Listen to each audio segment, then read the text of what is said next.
week is Mother's Day, I want to celebrate our mothers with a local recipe made with flowers. Acacia trees are very common in the region.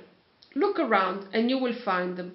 I have some right here in our garden. As soon as the flowers blossom, you can pick them and use them for cooking. They have a sweet, lemony scent. A traditional local recipe is Beignet d'Acacia, and here is how to make them.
Thank you for watching, and if you enjoyed this video, don't forget to like it, subscribe to my YouTube channels and don't miss next week's episode.